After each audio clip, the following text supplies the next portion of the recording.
You know, after what occurred out there, which was simply beautiful, knowing I was going to be between salad and entree, I got kind of nervous. The speeches have been great and very loving. And, you know, it's been a great week. This weather, by the way, is incredibly unusual for this area for this many days. You guys have karma. There is no doubt that you guys have something that a lot of people don't have. And the more time I get to spend with you, hey, Colin, heads up. The more I realize how perfect you guys are for each other. Damn. Speech, come on. Oh, it's Colin. Oh, gotta get it. Hello? Hey, Dad. Happy birthday. I am looking out at the gorgeous sunset on London. It is really wonderful. London. So that was the step-off point for Colin's long, extended journey overseas. It was a starting point. It was a very good starting point. And I feel partly responsible. You see, when Colin was young, I would read to him frequently every night. Every night, alternating with his mother and dad. Books that were warm and affectionate and stimulating and inspiring, like Mike Mulligan and the Steam Shovel, Amelia Bedelia, Noisy Nora, Alexander and the Horrible, Terrible, Very Bad, No Good Day, right? And a lot of Richard Scarry and Roald Dahl. Great authors. Books with limitless possibilities. So what was I thinking? What was I thinking? When I read Dr. Seuss's Oh, the Places You Will Go. Excuse me. Twice in one day, that's really unusual. Hi, Colin. Hey, Dad. It's me. I'm in Kiev. It is cold. It's really cold, and I didn't expect it to be this cold, but it is. I found a little borscht place for dinner, and I sat and I had borscht and pierogies and beer. So Colin has this way of mixing danger with good food. And I appreciate that for Colin. He's going to wonder, now these messages that were recorded over a 5-year period, so I'm a little strange in that way, but, so I thought Kiev, okay, Ukraine, Crimean Peninsula, no. Chernobyl, control room number 3, in a suit, and you had 2 hours to walk around. So looking at this book again, I said, you know what, I'm going to write a whole new series of children's books.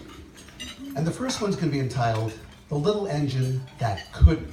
About pushing the limits, going out there, realizing the world is a really big place, and deciding to live at home in the big round house with the big engines forever. No, that really wouldn't work. When I thought about it, actually, the thing that makes parents the happiest is when their kids find their passion and follow their own drumbeat.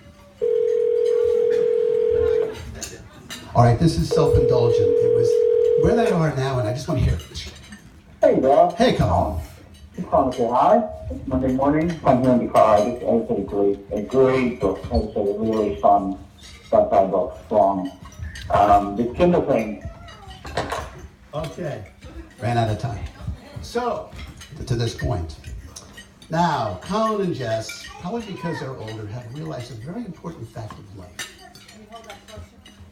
That well-chosen, well-cultivated friendships are the key to happiness and stability. Actually, as mentioned by Brendan, a small group of his friends were influential in putting their combined wisdom and introducing these two together and fostering their courtship.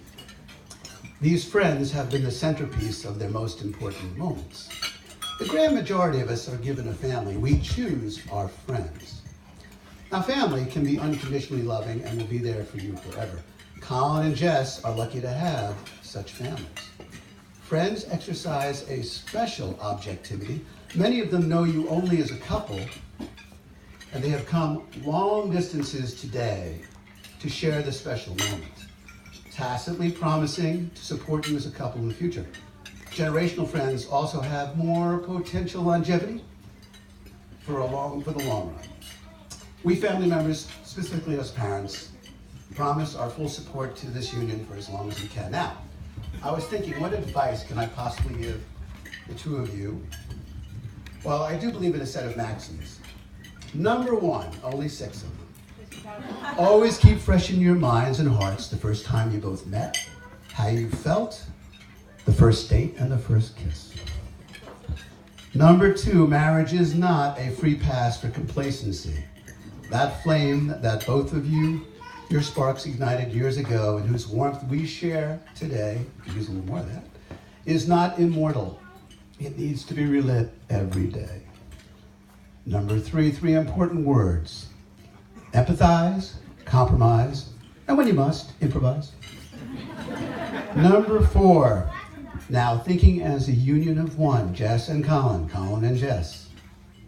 Always have an exit strategy. I've told you this since day one, especially when I heard you were in Chernobyl. Number 5, never wait for the perfect wave. I promise you, you won't recognize it till you're on it, till you're fully committed. It's true out there in the water, it's true right here on land. Number 6, truth in 100 years, no one may remember this day. It is always about the present. So be present, live in the present, and love in the present. Number 7, from, oh, the places you will go. Be sure when you step with care and great tact, and remember that life's a great balancing act. Just never forget to be dexterous and deft, and never mix up your right foot with your left. There are many quotes about love. My favorite is by an author named Wendell Berry. From his book, Hannah Coulter. He is a Kentucky farmer and a college professor. Pretty good. The room of love is another world. You go there wearing no watch, watching no clock. It is the world without end, so small that 2 people can hold it in their arms. And yet it is bigger than worlds on worlds, for it contains the longing of all things to be together at rest. And once there, you live entirely in a gift. There is not much else to say, so I should stop right now. A very special thank you to my wife, Annette, who gave us Colin. Starting all of this, leading to a series of events, which has brought us together for this fabulous celebration. There it is, Colin, 30 years of all your life experiences reduced to 1/3 of the sentence. Oh, there was a lot more. Embarrassing stories, anecdotes, achievements. But this section was heavily edited by somebody above me at The Economist. Back to Annette, you have been incredibly supportive of us all. With both feet on the ground, you are our family practical, moral, and inspirational compass. As one of the planning team, thank you for all your energy. But one last statement. In conclusion, Spencer Tracy said it best in the movie, Guess Who's Coming to Dinner? In the final analysis, the only thing that matters is what they feel, how much they feel for each other. And if it's half of how we felt, that's everything. 12 words to Colin and Jess, who together climb over walls and open doors. Happy wedding.